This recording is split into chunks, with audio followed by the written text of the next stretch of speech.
اعوذ باللہ من الشیطان الرجیم، بسم اللہ الرحمن الرحیم، الحمدللہ رب العالمین والصلاة والسلام علی اشرف الانبیاء والمرسلین خاتم النبیین وبالقاسم محمد، اما بعد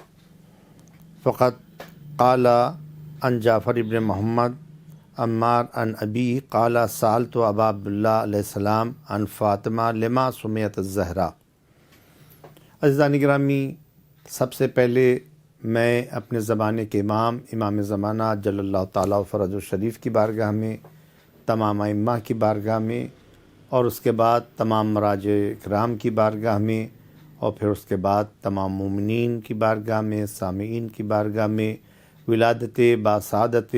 بی بی فاطمہ زہرا سلام اللہ علیہا کی مبارکباد عرض کرتا ہوں۔ بڑی ہی مبارک شب ہے اور بڑی ہی مبارک وہ روز ہے کہ جس دن شہزادی سلام اللہ علیہا دنیا میں تشریف لائیں۔ دیکھیے، سب سے پہلے تو آپ کی خدمت میں یہ عرض کر دوں کہ رسول خدا صلی اللہ علیہ وسلم کے جو بیٹے ہوئے، جو دنیا میں آئے، جو دنیا میں آنے کے بعد چند ہی سال کے بعد طیب و طاہر دنیا سے اٹھ گئے، اور جس کے بعد جو دشمن تھے ان کو موقع مل گیا، اور آس ابن وائل جو تھا وہ بار بار آپ کو طعنے دیتا تھا، یہاں تلک کہ جب آپ مسجد تشریف لے جاتے تھے تو آپ کی ابا کا دامن کھینچ کے کہتا تھا ابتر ابتر۔ لہٰذا یہاں کے اوپر رسول خدا بہت رنجیدہ ہوئے، بہت زیادہ آپ کو تکلیف پہنچی، تو پروردگار عالم نے آپ کی تشفی کے لیے اور پروردگار عالم نے آپ کے دل کو مضبوط کرنے کے لیے سب سے پہلے قرآن کا وہ سورہ اتارا کہ جو دیکھنے میں تو بڑا مختصر ہے لیکن اتنا جامع ہے کہ جو قیامت تلک کے لیے جس کی تفسیر ہوتی رہے گی، جیسا کہ ارشاد رب الحق ہو رہا ہے۔ بسم اللہ الرحمن الرحیم، انا اعطیناک الکوثر فصل لربک وانحر ان شانئک ھو الابتر، صدق اللہ العلی العظیم۔ اے رسول، ہم نے آپ کو کوثر عطا کیا۔ کوثر سے مختلف مفسرین نے مختلف معنی لیے ہیں کہ کہیں سے اس سے دریا وہ جنت کی اس نہر کو مراد لیا ہے، نہر کوثر کو مراد لیا ہے، کہیں اس سے مراد خیر کثیر کو لیا گیا ہے،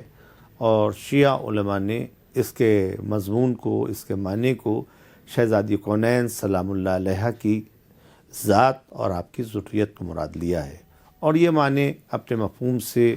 اور اپنے مصداق سے بہت ہی قریب ہیں، بہت ہی زیادہ نزدیک ہیں، کیونکہ آپ کو بہت طعنے دیے جا رہے تھے، آپ کو بہت ستایا جا رہا تھا، تو پروردگار عالم نے کہا یہ رسول ہم نے آپ کو کوثر عطا کیا۔ اس کے لہٰذا اگر تفسیر نمونہ دیکھتے ہیں تو اس کے اندر اگر تمام معنوں کو بھی لے لیا جائے تو کوئی اس کے اندر قباحت نہیں ہے، اس سے مراد کوثر بھی ہو سکتی ہے، رسول میں نے آپ کو کوثر عطا کی۔ پروردگار عالم نے دنیا ہی کو خلق کیا ہے سرور کائنات کی محبت میں، جیسا کہ ارشاد حدیث قدسی میں ہو رہا ہے، لولاک لما خلقت افلاک، اگر میں آپ کو خلق نہ کرتا تو ان افلاک کو خلق نہ کرتا۔ یہ میں نے زمین کا فرش آپ کی محبت میں بچھایا، یہ آسماں کا شامیانہ آپ کی محبت میں نصب کیا، یہ شمس و قمر کے جلوے آپ کی محبت میں ہیں، یہ تاروں کی انجمن آپ کی محبت میں ہے، یہ پھولوں میں خوشبو آپ کی محبت کے طفیل میں ہے، یہ پانی کو روانی آپ کی محبت میں ہے، یہ تاروں کے انجمن آپ کی محبت میں، غرض کہ پوری کائنات آپ کی محبت میں خلقی گئی ہے۔ تو اگر رسول کی ذات کے اوپر یہ حدیث ختم ہو جاتی تو بات آگے نہ بڑھتی، بلکہ آگے ارشاد ہوا لولا علی لما خلقتک، اگر میں علی کو خلق نہ کرتا تو یہ رسول آپ کو بھی خلق نہ کرتا۔ تو یہاں کے اوپر جو علی کو خلق نہ کرتا، آپ کو خلق نہ کرتا، یہ بتایا جا رہا ہے مقام اور منزلت مولا کائنات کی کہ سب ایک دوسرے سے مربوط ہیں اور سب ایک دوسرے کی وجہ ہیں، کہ جس کے لیے آپ دیکھ سکتے ہیں کہ ہم تو یہی کہتے ہیں کہ اگر رسول کے فضائل کہیں پڑھے جا رہے ہیں تو گویا وہ مولا کائنات کے پڑھے جا رہے ہیں، اور اگر کہیں کے اوپر مولا کائنات کے فضائل کو بیان کیا جا رہا ہے تو گویا رسول خدا کے فضائل کو بیان کیا جا رہا ہے، کیونکہ ارشاد حدیث کے اندر انا ولی من نور واحد، میں ولی ایک ہی نور ہے۔ تو جب نور کی تعریف کی جائے تو یہ نور جب اس سے جدا نہیں، یہ نور جب اس سے جدا نہیں، تو دونوں کی تعریفیں ہیں یہاں کے اوپر، دونوں ہی کی تعریفوں کے لیے یہاں کے اوپر یہ حدیث اس بات کی تصدیق کر رہی ہے۔ لہٰذا اگر بات یہاں پر تمام ہو جاتی تو یعنی پوری کائنات مولا کائنات کی محبت میں خلقی، پورے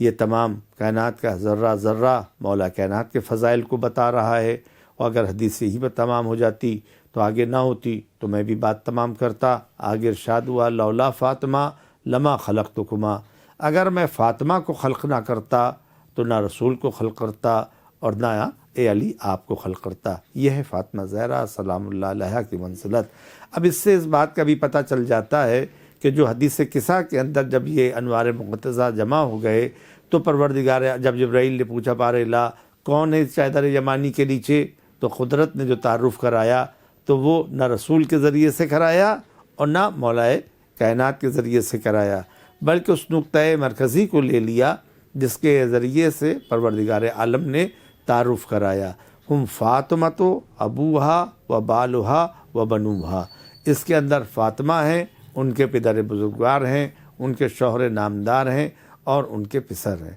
تو یہ ہے فاطمہ زہرا۔ اگر میں فاطمہ کو خلق نہ کرتا تو ان افلاک کو خلق نہ کرتا۔ تو یہ تمام افلاک و تمام کائنات یہ جو خلق ہوئی ہے بی بی فاطمہ زہرا سلام اللہ علیہا کے طفیل میں۔ تو میں آپ کی خدمت میں عرض کر رہا تھا اس بات کی تفسیر کہ جو یہ کہا جا رہا تھا کہ آپ مقتول النسل ہیں، اب یہ نسل آگے نہیں بڑھ سکتی، جو کہہ رہا تھا، تو خدا نے کہا اے رسول میں نے آپ کو کوثر عطا کیے۔ کوثر سے مراد نہر بھی ہو سکتی ہے کیونکہ رسول جو ہیں انہی کے صدقے میں کائنات کو خلق کیا ہے۔ کوثر سے مراد خیر کثیر بھی مراد لی جا سکتی ہے، لیکن جو سب سے زیادہ معنی ہیں اہل مفسرین شیعہ کے نزدیک وہ ہیں بی بی فاطمہ زہرا سلام اللہ علیہا کی ذات، کیونکہ لولا فاطمہ لما خلقتکما، اگر میں فاطمہ کو خلق نہ کرتا تو ان تمام افلاک کو خلق نہ کرتا۔ اب یہاں پر آنے کے بعد دیکھیے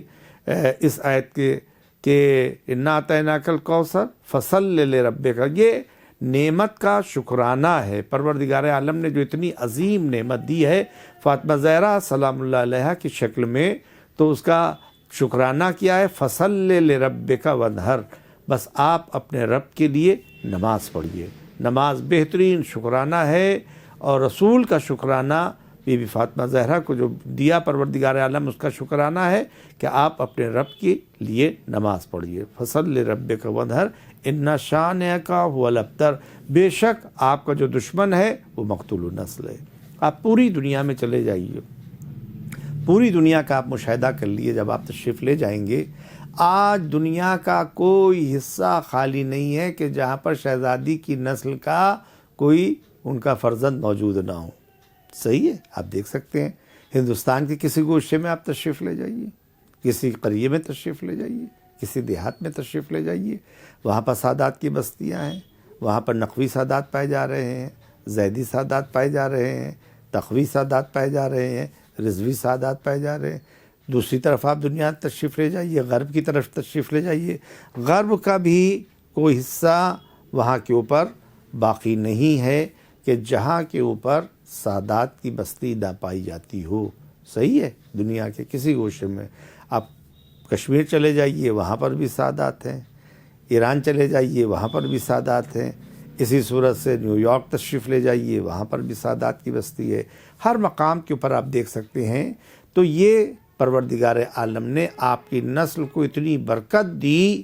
کہ اس کا نسل میں یہاں تلک کہ قیامت بھی اگر قریب ہوگی اور ایک دن بھی باقی ہوگا تو پروردگار عالم جناب عیسیٰ کو عرش سے اتارے گا، اور جناب عیسیٰ علیہ السلام عرش سے اترنے کے بعد تشریف لائیں گے۔ اس وقت حدیثیں یہ کہہ رہی ہیں کہ جناب اور ادھر سے فرزند زہرا امام زمانہ جل اللہ تعالیٰ فرج شریف کو بھی بھیجا جائے گا۔ جب دونوں وہاں پر کھڑے ہوں گے، نماز کا وقت آئے گا، جناب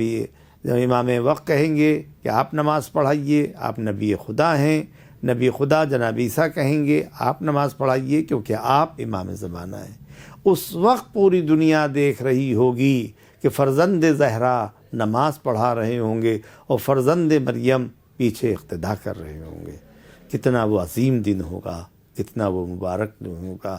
کاش ہم دیکھ رہے ہوتے اور ہم اور آپ زیارت کر رہے ہوتے۔ اور اسی لیے میں یہاں پر آنے کے بعد کہتا ہوں اپنے سامعین سے کہ آپ بھی یہاں کے اوپر کم سے کم 40 دن تک دعائے احد پڑھیں اور امام سے دعا کریں کہ آپ بھی جب امام قیام کریں آپ امام کے ساتھ ہوں اور وہ نظارہ دیکھ رہے ہوں، وہ کتنا خوبصورت نظارہ ہوگا، کتنا حسین نظارہ ہوگا کہ جب امام زمانہ نماز پڑھ رہے ہوں گے اور جناب عیسیٰ اقتداء کر رہے ہوں گے۔ بہرحال یہاں کے اوپر آنے کے بعد فصل لربک ونحر ان شانک هو الابتر، بے شک جو آپ کا دشمن ہے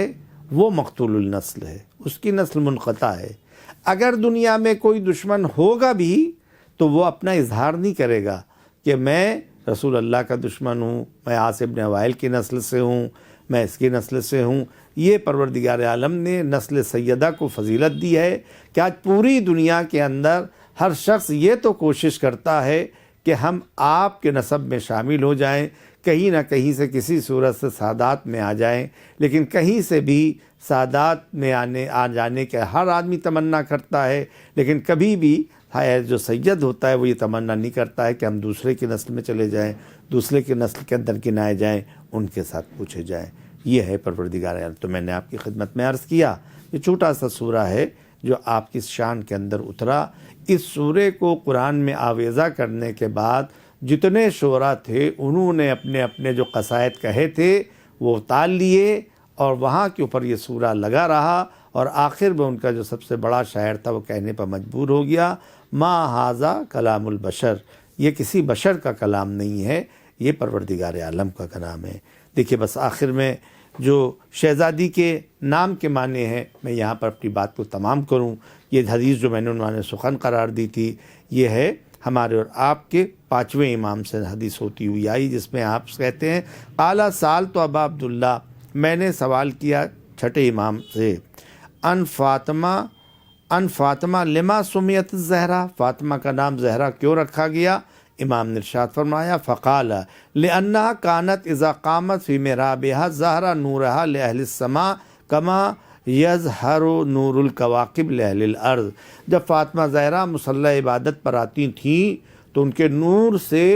پورا آسمان اور تمام طرح کے وہاں پر جو تھی منور ہو جاتا تھا۔ اس لیے آسمان کے اوپر نور کا جس صورت سے ستارے زمین والوں کے لیے یہ روشنی کا باعث ہے، نور کا باعث ہے، اسی صورت سے شہزادی جب محراب عبادت میں آ جاتی تھی تو آپ اہل سما کے لیے، اہل عرش کے لیے نورانیت بخشتی تھیں، اور ہر فرشتہ یہ سمجھ جاتا تھا کہ یہ نماز کا اول وقت ہے، یہ عبادت کا اول وقت ہے، اس لیے آپ کا نام زہرا رکھا گیا۔ اسی صورت سے آپ کا نام منصورہ کیوں منصورہ رکھا گیا؟ چھٹے امام نے ارشاد فرمایا کہ پروردگار عالم کا قول ہے ذالک قولہ تعالی بنصر اللہ، یعنی نصر الفاطمہ لمحبیہا ای فی یوم القیامہ، فاطمہ زہرا کے جو ماننے والے ہوں گے، چاہنے والے ہوں گے، وہ کامیاب ہوں گے قیامت کے دن۔ پروردگار عالم ان کو کامیاب کرے گا، پروردگار عالم ان کو، اس لیے آپ کا ایک نام زہرا ہے، ایک نام آپ کا منصورہ ہے۔ فاطمہ کیوں رکھا گیا؟ آخری بات ان جعفر ابن محمد قال رسول اللہ لعلی حل تدری لما سمیت فاطمہ، اے علی آپ جانتے ہیں کہ پروردگار عالم نے فاطمہ کا نام فاطمہ کیوں رکھا ہے؟ تو اس وقت علی مولا علی نے ارشاد فرمایا قال علی علیہ السلام لما سمیت فاطمہ یا رسول اللہ، کیوں آپ کا نام فاطمہ رکھا گیا یا حبیب خدا یا رسول اللہ؟ قال لأنها فتمت ہی وشیتها من النار، اس وقت رسول نے ارشاد فرمایا کیونکہ آپ اور آپ کے شیعہ جو ہیں یہ جہنم سے بچا لیے جائیں گے، چھڑا لیے جائیں گے، اس لیے آپ کا نام فاطمہ رکھا گیا ہے۔ آئیے میں آخر کلام میں یہاں کے اوپر دعا کرتا ہوں دوبارہ کہ پروردگار عالم ہم سب کو، پوری دنیا کو جو چاہنے والے ہیں بی بی فاطمہ زہرا کے، بی بی فاطمہ زہرا سلام اللہ علیہا کی شفاعت ہم سب کو نصیب ہو، شہزادی کی شفاعت سے بہرہ مند ہوں، اور جو بھی اس کو سن رہا ہے، میری بات کو سن رہا ہے ختیجہ ٹی وی کے چینل سے، ہم ان کے لیے بھی گزارش کرتے ہیں، ان کے اراکین کے لیے بھی گزارش کرتے ہیں پروردگار عالم ان تمام جو خدمت گزاران دین ہیں ان سب کی خدمتوں کو قبول فرما، بی بی فاطمہ زہرا سلام اللہ علیہا کے صدقے میں ان کی شفاعت فرمانا، اور جلد سے جلد جنت البقیع کی تعمیر ہو، اس کے اسباب مہیا ہوں، اور جو بیمار ہوں سب سے آخر میں دعا کرتا ہوں یا فاطمۃ الزہرا یا بنت محمد یا قرۃ عین رسول یا سیدتنا و مولاتنا انا توجہنا واستشفعنا وتوسلنا بکی اللہ وقدمنا کی بین یدی حاجاتنا یا وجیہتاً عند اللہ اشفعی لنا عند اللہ یا وجیہتاً عند اللہ اشفعی لنا عند اللہ یا وجیہتاً عند اللہ اشفعی لنا عند اللہ۔ بی بی فاطمہ زہرا سلام اللہ علیہا سے وسیلے سے اگر پوری کائنات میں جو بھی شہزادی کا چاہنے والا ہو، بار الہ اگر مریض ہو، علیل ہو، کسی مشکل میں گرفتار ہو، بار الہ تمام مریضوں کو شفاء عاجل و کامل مرحمت فرمانا، جو مشکلات میں ان کی مشکلات کو رفع فرما، جنت البقیع کے تعمیر کا اسباب مہیا فرما۔ ہم دوبارہ امام زمانہ کی بارگاہ میں، اپنے تمام مراجع کرام کی بارگاہ میں، تمام علماء کرام کی بارگاہ میں، مومنین مومنات کی بارگاہ میں بی بی فاطمہ زہرا سلام اللہ علیہا کی ولادت کی مبارکباد عرض کرتے ہیں، اس امید کے ساتھ کہ آپ بھی حقیر کو اپنی دعاؤں میں فراموش نہ فرمائیں۔ والسلام علیکم ورحمۃ اللہ وبرکاتہ۔